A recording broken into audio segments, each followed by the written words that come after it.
बिस्मिल्लाहिर्रहमानिर्रहीम। अस्सलाम वालेकुम काशकार भाइयों, आज के जो टॉपिक है ये कपास के हवाले से है कि कपास के बीज को सीड ट्रीटमेंट कौन से जहर से करनी चाहिए ताकि बेहतर अगाव मिल सके, बीज का गलाव ना हो, यानी ये गले सड़े ना और अच्छे तरीके से जर्मिनेशन कर ले। और साथ ही उसके ऊपर जो सकिंग पेस्ट होता है, यानी शुरू शुरू में जो रस चूसने वाले कीड़े हैं फसल, ताकि उससे भी महफूज रहे। तो उसके लिए सबसे बेहतर ये है कि आप प्रो फ्रूट इस्तेमाल कर लें। प्रो फ्रूट ये प्रोडक्ट तीन मुख्तलिफ जहरों से मिलकर बना है।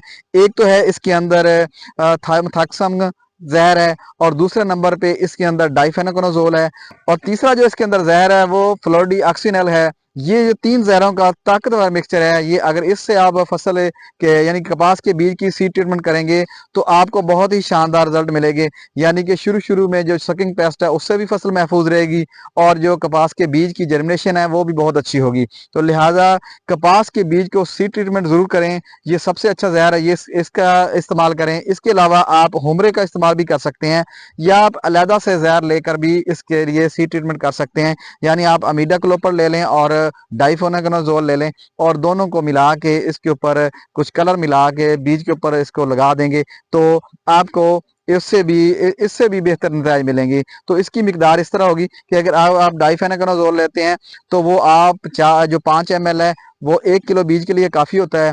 और इसी तरह जो आप उसके लिए अमीडा क्लोपड़ है वो भी 5 ml फी 1 किलो के लिए काफ़ी होता है। तो जितना किलो बीज होगा उसके हिसाब से आप ज़र्ब दे लेंगे तो आपको जो इसकी मिकदार वो मालूम हो जाएगी, तो इस मिकदार से आप लगा दें। इसी तरह अगर आप हुमरे लगाना चाहते हैं तो वो आप कपास के 2 एकड़ के बीज को लगा सकते हैं, यानी कि 10 किलो बीज को वो काफ़ी होता है उसके लिए।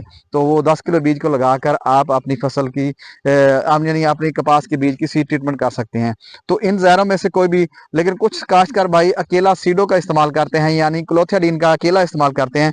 उसका सिर्फ एक ही फायदा होगा कि जो उसके ऊपर रस चूसने वाले कीड़ों का हमला है उससे तो वो बेहतर रहेगी फसल, लेकिन जो जर्मिनेशन है और जो उसके गलने सड़ने वाली बीमारियां जो उस के अंदर रूट राट की या काला राट की जो बीमारी पैदा होती है उससे महफूज नहीं होगी। तो लिहाजा ऐसी दवाई का इंतखाब करें जिसके अंदर फंजीसाइड भी हो और साथ ही इंसेक्टिसाइड भी, यानी कीड़े मार जहर भी हो। दो जहर जिस फार्मूले के अंदर मौजूद हो वो उस जहर से आप अपने कपास के बीज की सीड ट्रीटमेंट करेंगे तो आपको बेहतर नतीजे मिलेंगे।